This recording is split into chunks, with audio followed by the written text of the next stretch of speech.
Lose yourself in a good book. The Board Gosh Energy Book Club. Now, wine o'clock is a phrase that has become popular in the last few years to describe an appropriate time of day to start drinking wine. In Amanda Price's new book, she looks at the controversial issue of middle-class women's alcoholism. In her book, Another Love, we meet wife and mum Romilly, who is exhausted finds that a large glass of wine at the end of the day makes all of her troubles disappear. Amanda, teetotal since her 20s, joins us now to tell us more and to chat about where the inspiration for the book came from. Good morning.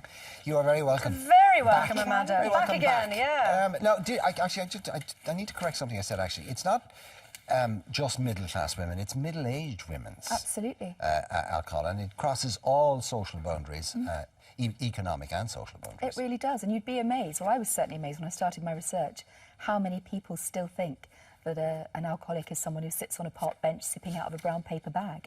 It's not the case. You're just as likely to be working with them, sitting next to them on the bus or standing next to them at the school gates. What inspired you to write about this? Why did this become a topic that you wanted to deal with? I think it's something that I'm always very conscious of because I don't drink. And it's amazing how many people say, oh, just have one, just have one. Well, I know I have the kind of personality, I want to say addictive personality, is that the right phrase? I never know if it is. But it's, you know, I can't stop at one hobnob. It's a whole packet of biscuits for me. I am full tilt or off. And that's fine when it comes to catching up on a box set and you're obsessed for 72 hours till you've seen every episode. But when it comes to alcohol, that's a whole other story. And I think I recognise that in myself at quite a young age. At a very young age? You packed it in at 20? Yeah, I'd had a bit of practice beforehand, mind. You OK, know, OK. Yeah. Was it a problem? No, I loved it, though.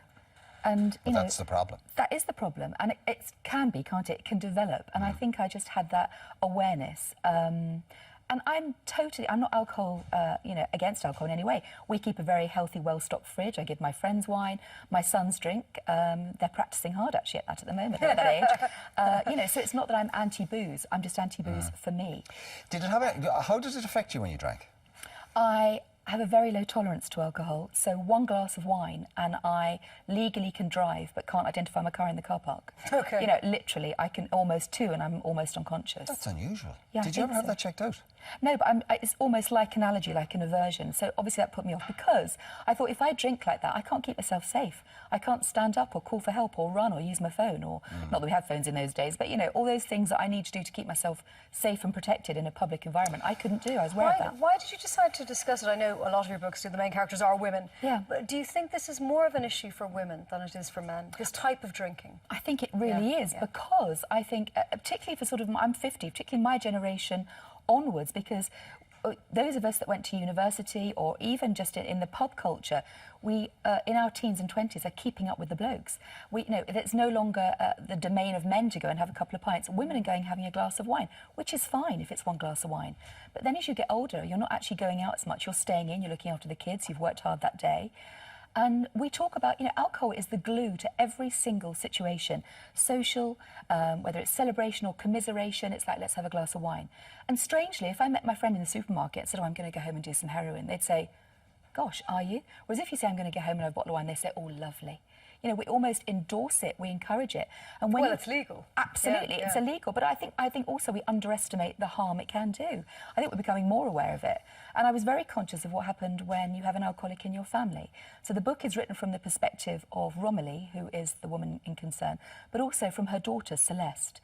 And it's really interesting to hear her take on it, because if you are a family with someone who's alcohol dependent within it, the ramifications of that are absolutely huge. And was that scenario in your life as you were growing up? Was there anyone who had an issue with alcohol? No, there really wasn't, but I did have a relationship with someone who was alcohol dependent. And the scary thing for me was how it affected me, and I wasn't the one drinking. But from my research, the good news about it is that there's so many places you can go for help. If you're a child, if you're a spouse of, there are a number of charities. If you were to take the two legal drugs, the legal, socially acceptable drugs, alcohol and tobacco, and you were to total up all the health implications, the damage, the cost to society, the pain, the heartache, the tragedy, the deaths, the mayhem, and total it together, it would be so far ahead of every other bad habit and destructive thing we do that it would be instantly banned, or should be. It's almost insurmountable, isn't it? It's almost incredible. so huge. But the thing we can do is, you know, research shows that if you are the child of an alcoholic, you are 3 times more likely to become an alcoholic. You are 3 times more likely to commit suicide as a child of an alcoholic parent. So that's where we should, in my personal view, be investing the most time, energy and money to try and prevent that. Why are women drinking like this? I think because it is socially acceptable, because I think... But to have a glass of wine is one thing, for it then to become a drinking problem is another. Is that not a symptom of... Is it an addiction? What starts you down that road? Are you deeply dissatisfied or unhappy, or why do you pursue that? That's a really good question, and I always interview 12 people for every book I do, 12 women, so I get kind of a cross-range perspective on the issue I'm writing about. And the women I spoke to fell into 2 categories. Half of them, at least, they slipped into alcoholism. Before they knew it, they were suddenly waking up thinking, oh, when can I have my first drink?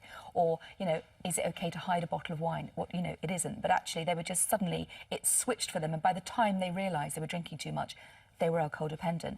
Others were very definitely trying to numb a pain. Some of divorce, some of loss, some of childhood trauma. You know, some are just bored. Do you know what? Exactly that, Mark. The reasons are so many and varied.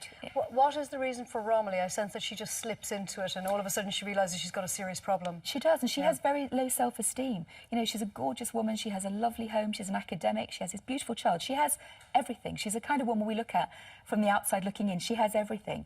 But she knows she feels more confident when she's had a drink. She doesn't contemplate going out socially until she's got a bit of booze inside her.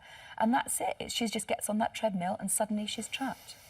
Well, it's something that we in Ireland know all too much about, unfortunately. So I'm sure people will want to read it. Another Love by Amanda Prowse is available in all good bookshops now. Amanda, thank you so much. Thank you for having me. And we will, of course, put helpline numbers up on our Facebook page and the various ways that you can reach us for anybody who feels, on the basis of this conversation, that, oh, maybe I have a problem or maybe I know somebody who does. Right, how would you like to win a copy of Another Love? Well, what you need to do now is you need to head over to our Facebook page and enter. Amanda, thank you very much for joining us this morning. Lose yourself in a good book. The Board Gosh Energy Book Club.